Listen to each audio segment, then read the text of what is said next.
Hi, I'm going to try and explain the concept of we share abundance, because it's not something that is normally thought about or taught. In fact, it probably goes against a lot of modern convention and things that we take as being the norm. So I'm going to try and use an analogy of nationality. Where we're born is an act of fate, perhaps. It's luck. It depends on where our parents were living at the time that we were born, and that tends to determine our home country, our nationality.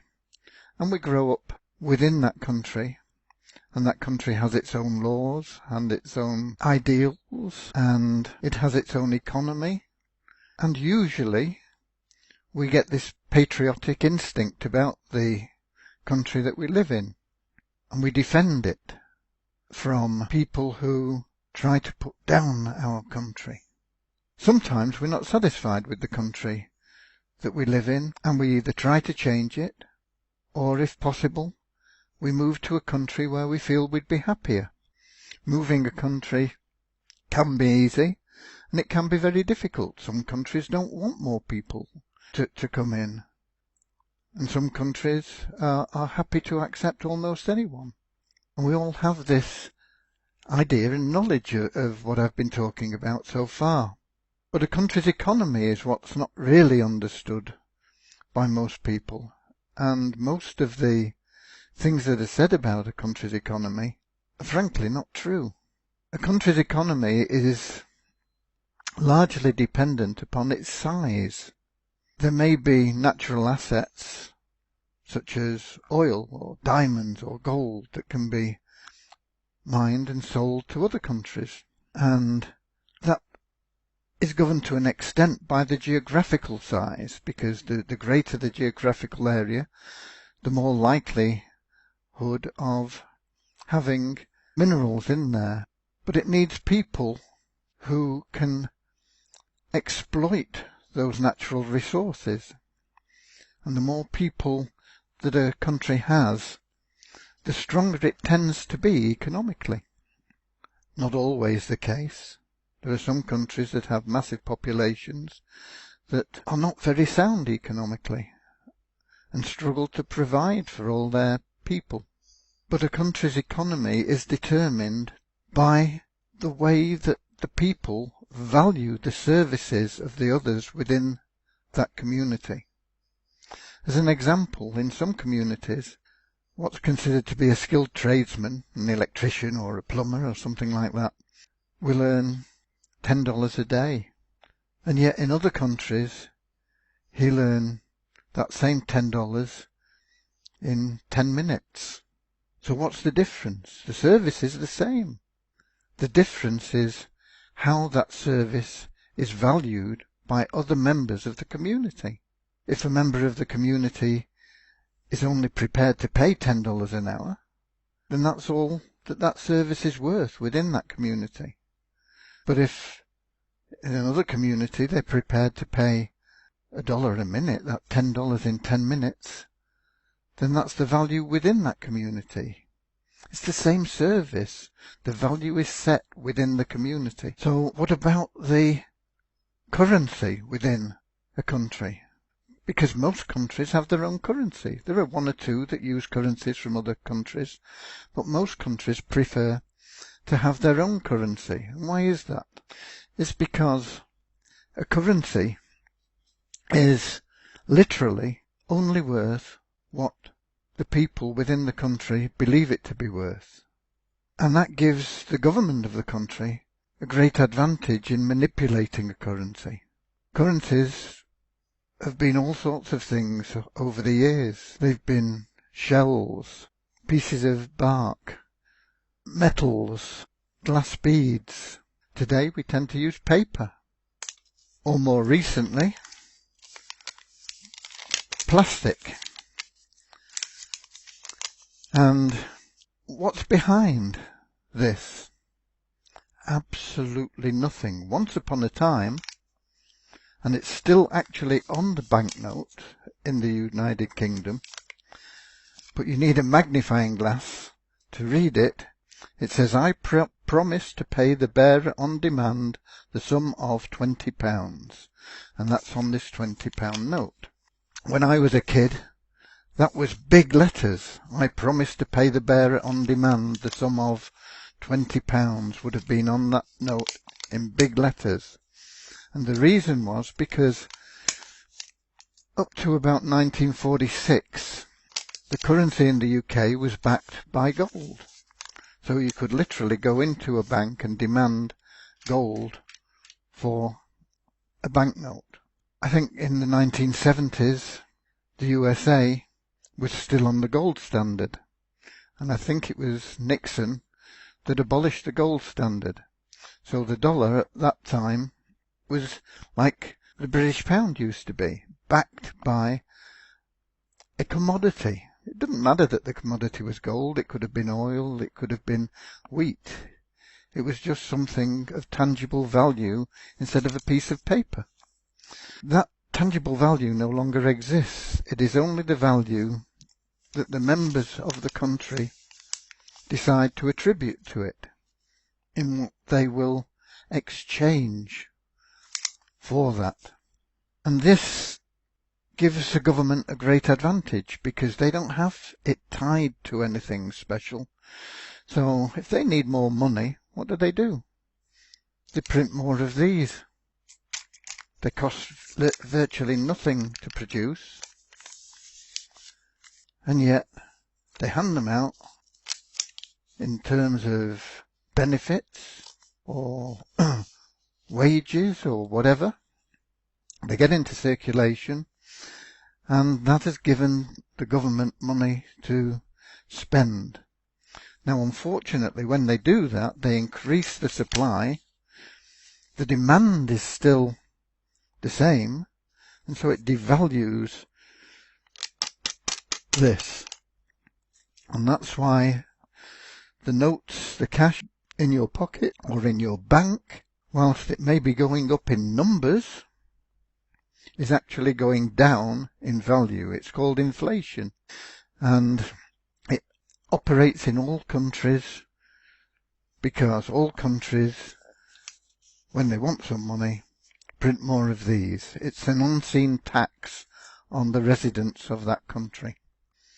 And that's what a currency is. It's just something that people will accept. It has no value beyond the value people within the community put on it.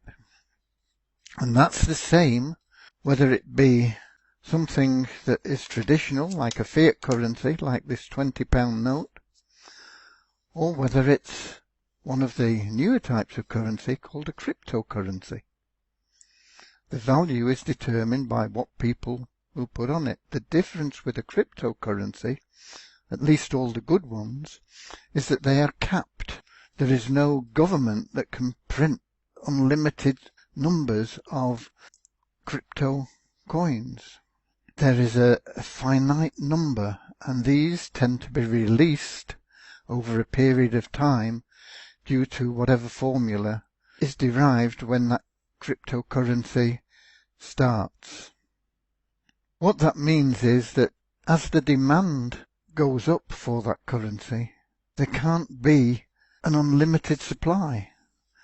And that means that inflation is not likely to take place in the same way decreasing cryptocurrencies. And that is why over a period of time, despite the fact that cryptocurrencies fluctuate wildly in value, they tend to be increasing in value. What we have in We Share Abundance is a community. It's like a nationality. It's like a nation. We are a community of people. And the value of our community is the number of people within the community that are using our own currency that we produce, but we have a finite number, and it's released just in dribs and drabs through the formula that we have. And that's at a maximum of 20,000 tokens per month. The more people we have within the community that are providing services, the more income will be generated. But we can't just plough more and more currency in because it's limited to 20,000 a month.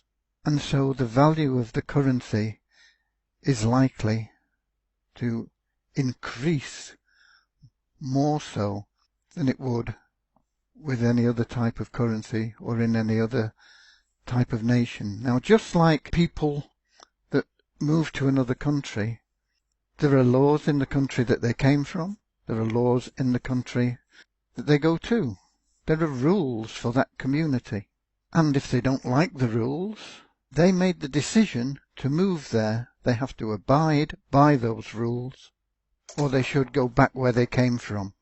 Some people won't like rules anywhere, wherever they go, where they were, where they go to, because they just don't like rules, they don't like laws, but they're necessary. And our community in We Share Abundance is the same. We have rules. Unlike a country which tends to protect its borders and not let too many people in because it's frightened of the impact that they may have, because they're going to have to print more money to look after those people, to offer the social benefits that they give. They're going to have to print more, and that's going to devalue that country's currency even more. So they're afraid to let people in. Unlike that, We Share Abundance is a community that welcomes everybody. But we say, come in, these are our rules. If you don't like them, you can leave just as easily as you came in. This is our currency. We set a value on that currency within our community. And that's based on the income that is generated by the services that are offered by everybody that joins our community. These services vary. They're very simple, but they generate the income that is attributed to our currency.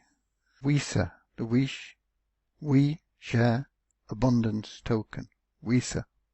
And that is just as legitimate as this. In fact, more so, because we are backing WISA with a minimum value. We don't have a nominal that you can't read under the Bank of England. We don't have a nominal we promise to pay the bearer on demand that's not really true anymore. We have a genuine we promise to pay the bearer on demand for the services and goods that we offer. And that value is set in a way that it can never go down. So within our community, that value can only go one way, and that is up. Now outside our community, just like this, outside of England, will trade at whatever somebody wants to buy it for that doesn't live in England. They may want to buy it as an investment because they think England's economy is good. They may want to buy it because they want to buy some of the services that are provided in England. And so the supply and demand outside of England will affect the value of this currency outside of England. It doesn't affect the value inside England. Inside England, this value is only affected by inflation caused by government overspending. Outside of England, it's governed by supply and demand. How many people want to buy the British pound and how many people want to sell the British pound. And the more buyers there are versus sellers, the higher the value outside of England goes. But that doesn't affect anybody living within England. That value remains the same for the people within England, subject to inflation.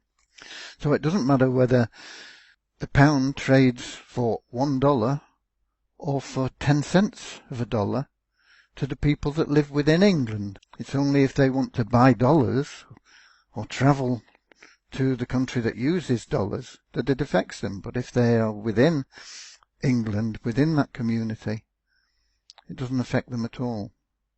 The only thing that affects them is inflation, and because that we promise to pay the bearer on demand is no longer true, inflation takes place more than it ever has in the past.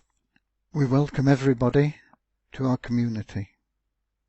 We offer you the opportunity to be of service, and through being of service, to generate our currency.